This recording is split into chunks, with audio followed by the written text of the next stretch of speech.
In this episode, I wanted to tackle something a little bit controversial, a little bit touchy, a little bit exciting, which is why I sold the watches I sold.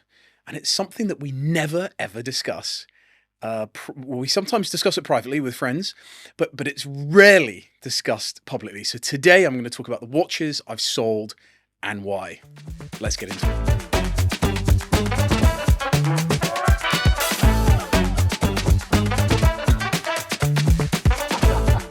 All right, guys, here we go. So I've been building up to this one for a while. So we had the collection update video the other day, or at least a partial collection update video. I don't like the idea personally of doing a whole collection thing. It just doesn't feel quite right to me. I like the idea of sort of smaller iterative collection updates, maybe towards a theme.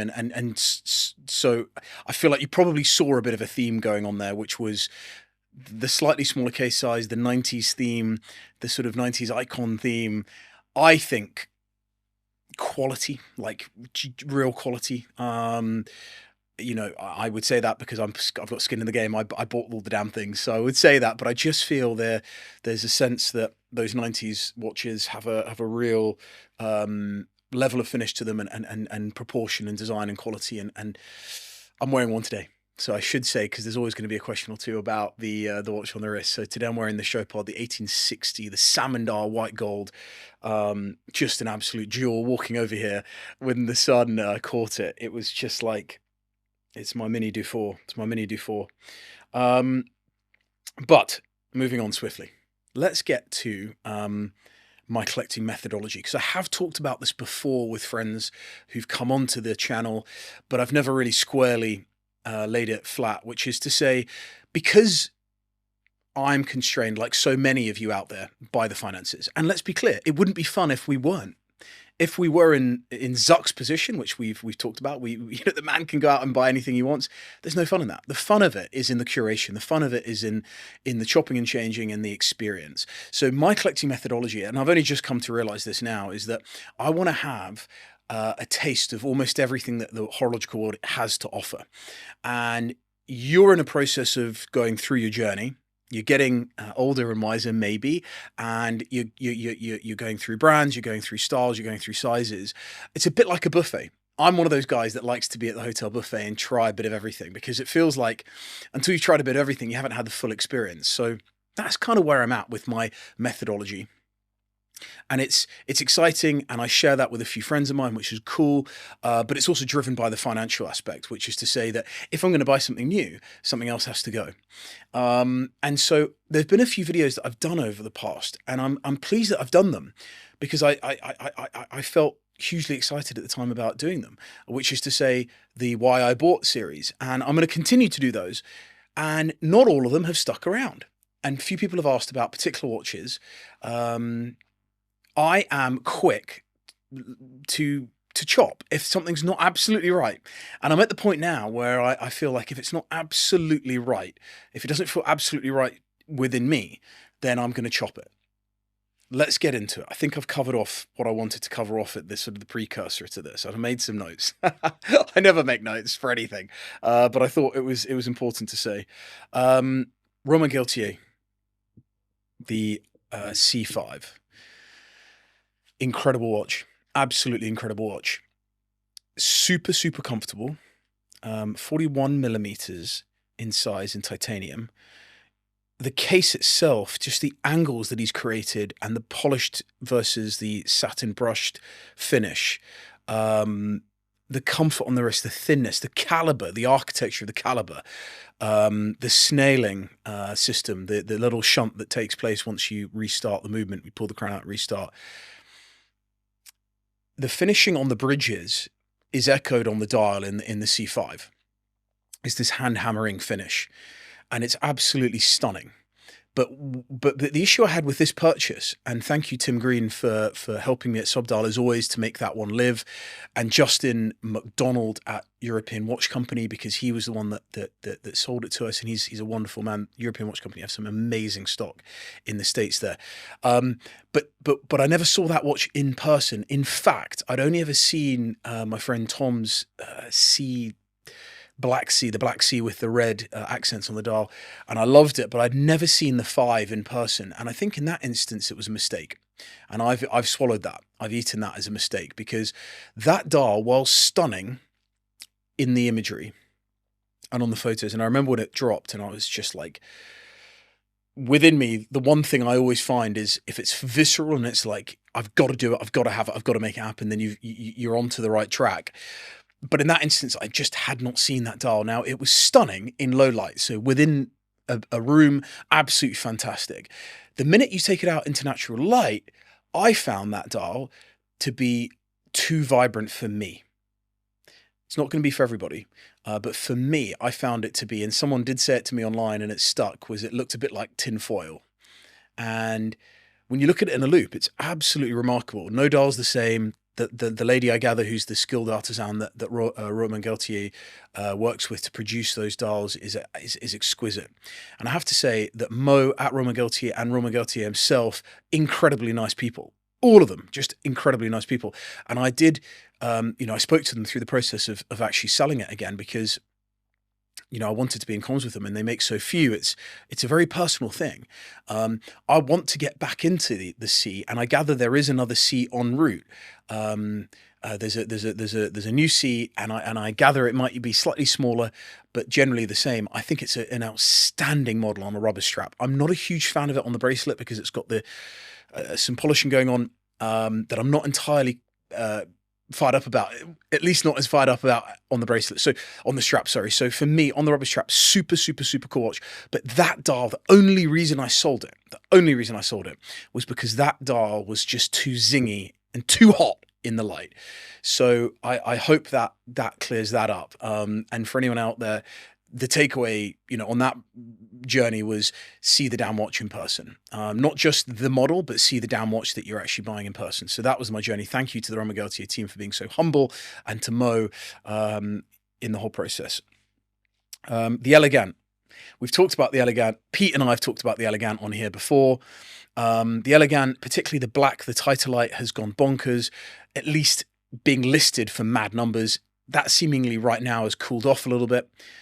I love that watch, and mine was titanium. I had it for best part of a year and a half, almost 2 years. Bought it second hand, sold it second hand. Bought it for 30-ish, sold it for 40-ish, and the reason being is that I felt that it was just not reflective when I wore it, not reflective of its value, at least the value that the market was putting onto it, which was just an eye-watering number. And I felt that number, I thought for 40 grand, like for like, a 3940 Patek, for example, a friend of mine was selling. I didn't buy that, but I thought, wow, that was a moment where I thought, wow, in the long term, is that going to be a more viable, sensible purchase, and one that's going to be worn and enjoyed in a more mature phase?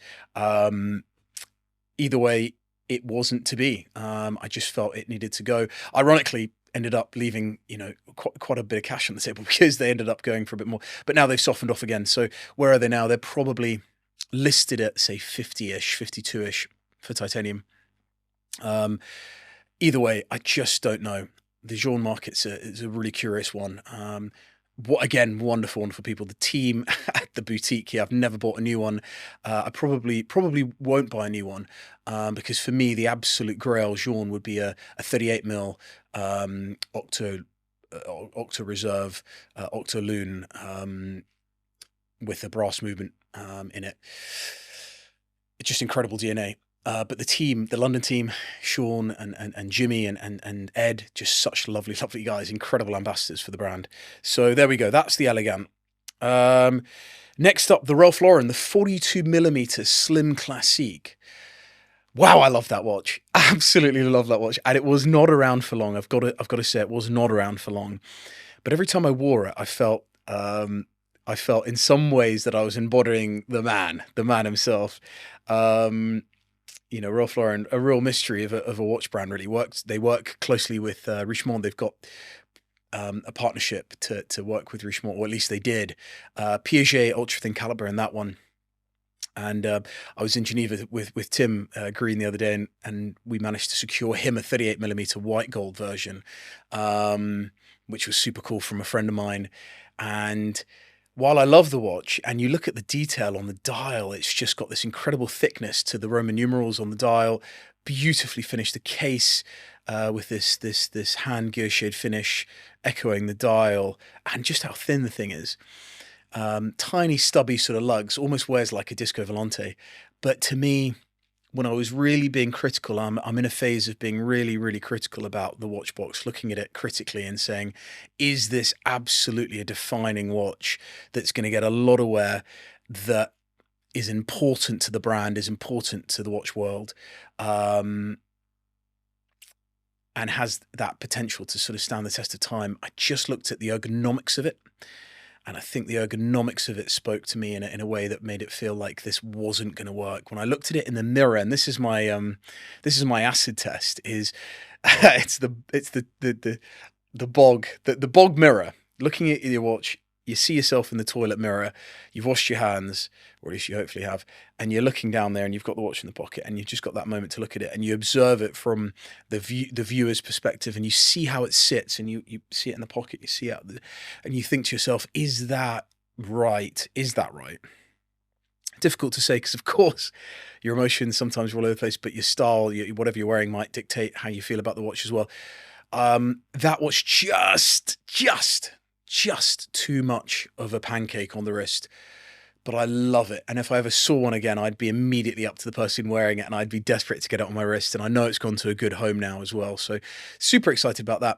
I've never been a fisherman, but I know that fishermen get great joy out of catching and releasing. And I think in some ways, that's what I like about collecting, is you get the experience of ownership. Now I feel like I am able to share the insights of that watch to whomever might ask down the line. So I'm, a little bit of that watch has been left with me, as all of them are. A little bit of those watches are all with me, and I can share the great things that I had the experience of firsthand. And I think in some ways that's what's missing maybe in the media space. It's a lot of colleagues of mine out there who do great work, don't necessarily know, probably, no doubt because they don't have any interest in doing this, and there's pros and cons to doing this as well as just the ownership. They just don't have the sense of ownership and knowing what it's like to actually own these damn things. And now I feel like I've got good experience of owning quite a few of these references. So moving on from the Ralph Lauren, we've got the Lange one, the 101027X, the painted dial. Amazing watch, absolute grail watch. I referenced it in the video as my grail watch. And it absolutely was, no two ways about it. And I've said this to friends before, to Salim, to Jack, to Tim, to Jake. The cornerstone of my collection will always be a Lange 1. I'm absolutely squared away on that. The dial on that white gold variation, and we're getting to the nuance of collecting here, the smallest details can eat away at you. And I'm sure this will resonate with people out there. That dial had a bit of a play on it, which a bit of a zing, again, a little bit hot in certain lights, that I prefer a matte finish dial personally. Just generally speaking, I prefer a matte finish dial. I say that wearing a guilloche dial here with a sort of saying that the exterior ring on this tripod is matte, but I like a matte dial. So when I looked at the value of the 101027X at sort of, at the time, early 40s, and then I looked at the value of the Stealth, and I'd had a Stealth in the past and sold it to get the 101227X, and I thought the value difference, like the Stealth was at early 20s, full set from my friend Salim. He had it and he was prepared to sell it, and I had a friend Jake who was prepared to buy the 101027X. Is there the differential? Early 20s to early 40s, it's a lot of cash. It's an awful lot of cash. And I just felt that the matte dial, the monochromatic dial on the Stealth, and the heft of it, the weight of it, anyone out there who's ever handled a Stealth will know just the heft of it is just extraordinary on the wrist. And I just felt it was time for that to be done and to take some money off the table. But a Lange 1 will always, and by the way, the Stealth is still absolutely the cornerstone of the collection now, will always be with me. The Ellipse, highly, highly controversial, the 3738 reference. In this instance, the one I had was the white gold with the grey dial, sunburst grey dial, so not a matte dial. I absolutely love that watch. There's an image that I've got saved on my computer from a lady called Nadine Gone, who's a jewelry designer. And she took a photo of someone she was having a meeting with at lunch, where this guy was wearing a shirt, a formal shirt, and a jacket, and you could see the watch there. And she shot it from that angle across the table, and you could see this ellipse just sitting on the wrist. So insanely, insanely elegant. It is one of the great designs in all of watchmaking. It's truly one of the designs that I would see across the room, and it'll send a shiver down the spine. But the question is, which reference? And this is something that's eaten me up a lot over the months and years of this, is you might like that particular model, but if you dive even further into it, which is the reference for you? Of course, that's different for everyone. The 3738, absolutely stunning, sort of a mid-size reference. The markers are flat topped, and they're sort of applied on the dial, and they don't quite give the depth to the dial that some other references do, like for example the 3605, the jumbo, which has a date window, small surround date window at 3 o'clock. Again, it does actually have, it comes in lots of different variations, that jumbo. That's from the 70s. This 3738 is later. Mine was into the 2000s. But I just feel that early jumbo reference, and by the way, yes, I've sold the 3738, but I've absolutely got my eye on the 3605, this slightly larger reference. It's got the dagger, like Dauphine hands, like this Chopard. So it's got the dagger hands, which I think adds a bit of depth to the dial. It's got a blue dial. It's got that blue gold dial, which is something that Patek sort of pioneered alongside Anderson Genève. And it's also got these hands, the markers, which are sort of like diamond markers as well, actually not dissimilar to this. So again, we've got the difference in hands, we've got the difference in proportion, slightly larger. Okay, it's got the date window. I'm not absolutely sort of mad about that, but it has. It's also got the movement. It's got the JLC caliber inside. So it's got the same movement that was in the early Royal Oaks and the Nautilus. So it's got a bit of an iconic movement in there. The thinness is still the same. It does come on bracelet. I mean, we're talking the 70s here, so we're talking about those hand-hammered bracelets that are often actually soldered on. And if they're not cut to the right length, then they're impossible for you to wear. They're very difficult to lengthen. In fact, I don't think you can lengthen them. You can shorten them. There is one at the moment for sale at Somlo, which I tried on, absolutely stunning, but it came on the bracelet. There's only one online at the moment with the leather strap, and that would be the option for me, because I think when you've got the leather strap on any watch, it accentuates the styling of the design of the case. The case is accentuated. So for me, that reference would be the one I'm after. So yes, I've said goodbye to 3738, but I'm absolutely desperate to get my hands on that jumbo 3605. And yeah, super. I've tried it on. I'm not going to make the same mistake again that I did with Romain Gaulthier. I've tried it on, and I'm really, really excited about that one to come. So that's the Ellipse. I thought I'd just throw in one final kicker into the story here, because this is one that really never even made it to any type of storytelling. It was absolutely hilarious. I thought to myself, I've always had a soft spot for Panerai. I've always had a soft spot for the idea of owning a pre-Vendôme, so pre-group owned Panerai. So 1997, Panerai was acquired by Vendôme Group. And it was a watch that's the Mare Nostrum. So for anyone out there, it's a 42mm stainless steel watch, chronograph, with a sector dial on it. And it was sort of designed for the officers on deck, not necessarily. It was very separate to the Luminor and the Radomir. And I ordered the damn thing, and it arrived, and I realised I had not bought a pre-Vendôme. I'd bought the reissue, and I went. There was nothing to do but to have a chuckle. Again, take your time, do your research, and really know what you're buying. I get too excited too quickly. It's something I've recognised in myself and will always recognise now moving forward. It came in a huge box, and it even had a little ship at the top, and it was just brilliant, but not the right watch. And so that had to immediately go. And yeah, hasn't been replaced with another Mare Nostrum, but they are insane value picks. And if I were to finish this little clip now on a recommendation, check out the pre-Vendôme Mare Nostrum opportunities. I think there's 2 or 3 actually on Chrono24, one in Spain and one in Germany. Full sets, one in Italy as well, for sure.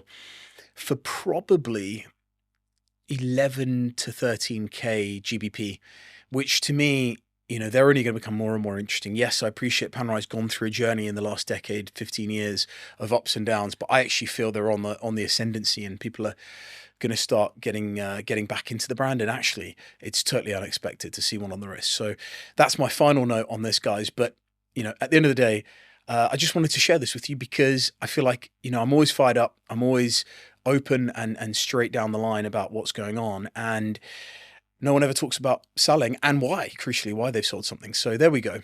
Please leave your comments below. I'll answer every single one of them below. And as always, thank you very, very much for joining me. Until next time, go well.